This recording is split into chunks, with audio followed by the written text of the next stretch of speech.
तो क्या बताऊँ, मैंने तो ये सोचा था कि देखो, मुझे लगता था कि अपने जो होते हैं वो अपनों के साथ कभी गलत नहीं करेंगे। मुझे तो ये था कि मेरा सब कुछ काम वही देख रहे थे विधायक जी, कि कभी मेरे साथ कुछ गलत नहीं होगा। तो अब मैं सोच रही हूँ कि मैं खुद से अपना काम करूँगी और सभी बीडीसी मेंबरों को लेके सभी के काम होंगे, सारी जनता के जितने भी काम हैं मैं वो करूँगी जी। बस मैं क्या बताऊँ, उन्होंने अपने करने में कोई कमी नहीं छोड़ी। मुझे इतना परेशान किया उन्होंने, मेरे घर पुलिस भेजी और जी मुझे इतना तंग कर दिया उन्होंने, मेरे ऊपर केस लगा। ये बोला कारण क्या था? कुछ नहीं था। उन्होंने बोला कि जाति प्रमाण पत्र तेरी मम्मी, मतलब मेरी मम्मी का जाति प्रमाण पत्र उनके पास था। तो मैंने बोला कि मेरे भाई की पढ़ाई छूट रही है, मुझे वो जाति प्रमाण पत्र दे दो। तो वो 1 साल से मुझे लारा लगा रहे हैं ऐसे ही, कह रहे कि अभी देंगे, कल देंगे, नैनीताल रखा हुआ है, कहीं रखा हुआ है, सलमान के पास रखा हुआ है, ऐसे ऐसे बोल कर उन्होंने मुझे परेशान कर दिया। और फिर मेरे भाई की पढ़ाई छूट गई, 1 साल ख़राब हो गया उसका। तो मैंने बोला कि अगर मैं साइन करना बंद कर दूँगी अगर तुम ये जाति प्रमाण पत्र नहीं दोगे तो। अभी तक जो आगे से जो जितनी भी ब्लॉक की प्रक्रिया है वो सब मैं खुद देखूँगी। और मुझे और किसी का साथ नहीं पड़े, बीडीसी मेंबरों का साथ चाहिए और अपनी भारतीय जनता पार्टी का साथ चाहिए।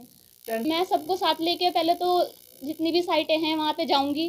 काम अगर अच्छे से कर रखा होगा सबने तो मैं उसको अनुमति दूँगी करने की, नहीं तो अगर काम अच्छे से नहीं होगा तो मैं उसको कैंसिल कर दूँगी। जानकारी नहीं है, यहाँ तक कि मेरे खाते में उनका ही नंबर लगा रखा था। और मैं भी बल्कि ये भी जानना चाह रही हूँ कि इतना पैसा या फिर जो भी लेन देन हुआ है वो कैसे हुआ है मेरे, क्योंकि मुझे तो पता ही नहीं है उस बारे में। मेरी चेक बुक, पासबुक सब उन्हीं के पास है। इनके पास जो बीडीसी सदस्य थे, जो जितने भी उनके काम होंगे वो मैं सब करूँगी, क्योंकि मुझे तो उन्होंने ही बनाया है ना, तो मैं तो उनके काम करूँगी। और उनको जनता ने चुना है, वो जनता के सारे काम होने हैं और मैं उनको कभी निराश नहीं करने की, ना ही वो मुझे करेंगे। उन्होंने और रखी घर में, झाड़ू लगवा, पोछा लगवा, रोटी बनवाई उसको। किसने? इनके ताऊजी ने, देशराज जी। अच्छा। हाँ। तो फिर कहना, मैंने कहा मका मेरा जाति का प्रमाण पत्र दे दो, मेरे लड़के की पढ़ाई रुक रही और मका एडमिशन हो जाएगा। कि वो तो नैनीताल है, यहाँ नहीं है, उसमें तो 2 लाख लगे हुए, मुझे दिया नहीं है, मेरे बच्चे की पढ़ाई रहेगी। तो दस्तावेज अपने कब्जे में रखे करके? अपने उनके कब्जे में, मेरे को नहीं आएगी। अच्छा। मेरे को नहीं आएगी। तो कहना फिर इन लड़की ने कह दिया कि मेरे भाई के नहीं पढ़ने के, कब नहीं पढ़ने और एडमिशन नहीं हो रहा तो मैं साइन क्यों करूँ।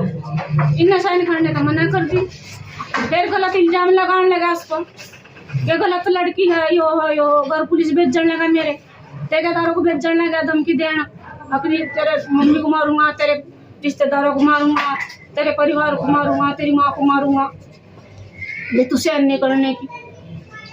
रोज पुलिस गरी गई मेरे।